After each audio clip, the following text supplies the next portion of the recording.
Fala, gente! Vamos lá então, chegando no nosso último curso dessa semana.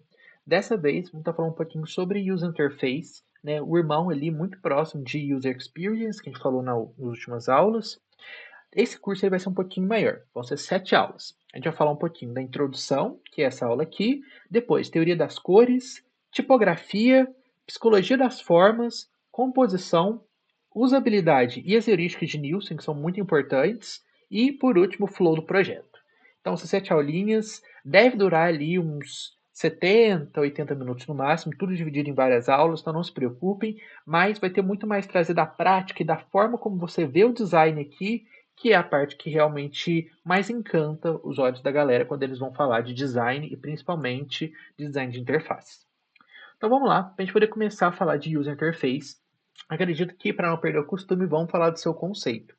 Basicamente, tudo que você pode interagir, ouvir, tocar, enfim, né, com o sistema, ele faz parte do User Interface. Então não é só o visual, mas sim todo o flow de navegação, toda a parte estética, fortalecimento de branding, tudo isso é projetado dentro do User Interface para poder maximizar a acessibilidade e uma experiência agradável ali ao seu usuário.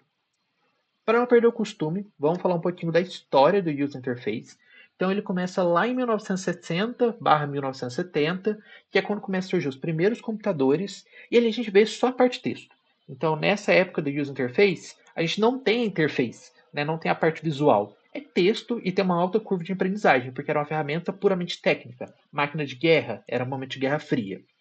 Quando a gente vai passando um pouco mais no tempo, chegando na década de 80, a gente surge com a primeira interface, interface GUI. Né? Quem faz aí programação orientada a objetos vai ter contato com a interface GUI, né? Quando for mexer com Tkinter, principalmente, com Baldock, mas é a mais primitiva das interfaces também. Enfim, é um HTML CSS bem antigo, assim, né? Nem sei se pode chamar disso.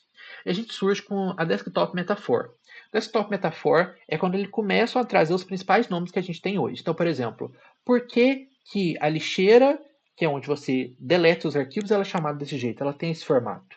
Por que sua área de trabalho chama área de trabalho? Isso vem tudo da Desktop Metaphor. Ele pega elementos do seu dia a dia e transmite ali para a área virtual para facilitar sua experiência. Então, onde vai ser o lugar que você vai deletar suas coisas, você vai jogar elas fora? A lixeira. Onde vai ser o espaço principal para ficar suas coisas? A área de trabalho. O que vai significar quando você tiver que guardar as coisas em alguma pasta? Aí já vem o conceito de pasta, vem a questão do símbolo, documento, né, os elementos de vídeo que remetem a câmeras, a filmmakers, enfim. Então, Desktop Metaphor é trazer esses elementos da realidade cotidiana para a realidade virtual para facilitar a experiência da galera. Então, olha aqui, a gente já está pensando em facilitar a experiência da galera desde essa época aqui. Em 1990, a gente já começa com sites estáticos, a popularização da internet e principalmente os primeiros padrões de navegação. Então, como os sites devem ser feitos, onde vai ser posicionado a barra de rolagem, padrão de cursor, padrão de link, tudo isso a gente traz ali na década de 90. Nos anos 2000, a gente sai do estático e começa um pouco de interatividade e dinamismo, já que já faz um tempo que os computadores foram popularizados ali. Começam a surgir os primeiros padrões de usabilidade, que a gente vai ver com as heurísticas de Nielsen um pouco mais para frente nesse curso nosso.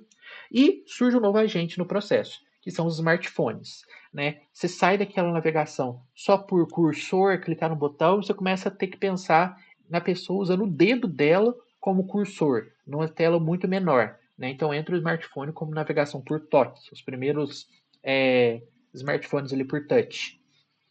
Em 2010 aparece muito mais a parte de responsividade, minimalismo e também surge o Google Material Design, né, que é um documento lá do Google que ele traz várias heurísticas, vários princípios de design para facilitar a experiência também, para padronizar todo o processo.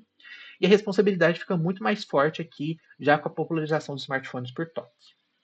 E em 2020, a gente tem a entrada da IA, né, em todo o processo para coletar elementos e trazer uma experiência mais agradável. A gente olha muito mais para design inclusivo e olha para o AI emocional. O AI emocional é um termo muito legal, né, como as formas podem se ligar e a experiência das cores podem trazer para o usuário. A gente vai acabar não estudando aqui, mas é um termo que vocês podem dar uma olhadinha assim que faz muito sentido.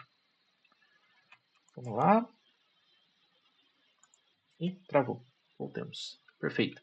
E aqui, para a gente poder olhar para as frentes do User Interface, a gente tem essas 6 frentes aqui. A primeira dela é as cores, então, como você pode escolher suas cores, quais sensações e emoções que elas transmitem, como você pode trabalhar contraste com ela.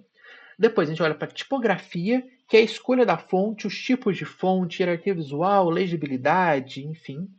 Iconografia, que é irmão da tipografia, mas você não está olhando mais para textos, está olhando para ícones, e como, por exemplo, os ícones podem remeter a elementos cotidianos, e também a parte de imagens também. Responsividade, que é adaptar o seu conteúdo a diversos formatos de tela, a diversos formatos de dispositivo. A gente olha também bastante para a usabilidade dentro do User Interface, que é pensar nas heurísticas, em como proporcionar uma boa experiência do usuário a partir da sua interface, né, e focar bastante na interação que o usuário vai ter com a sua tela. E por último, prototipagem, que já é olhando muito para a parte final do projeto, que é você fazer um modelo mais vivo, né, e ter um conceito mais visual, e a visão geral do projeto ali, suas interações, fluxos, enfim. O que a gente vai estudar aqui? Vocês vão ver comigo. Vocês vão ver isso aqui comigo. A gente vai olhar a parte de teoria das cores, tipografia, a gente vai ver também a parte de psicologia das formas, misturado com iconografia, a gente vai ver esses dois juntos. A gente vai ver a parte de usabilidade, muito mais focado em composição e heurística de Nielsen. E por último, a gente vai ver também a visão geral de um projeto, né? Como que você pode fazer o flow de um projeto desde o momento que você recebe um briefing até o momento que você vai entregar o projeto para o cliente. Mas a parte de prototipagem em si, vocês vão ver em outro curso com outra pessoa logo depois de mim, porque ele já entra em Figma e ele entra em outros conhecimentos.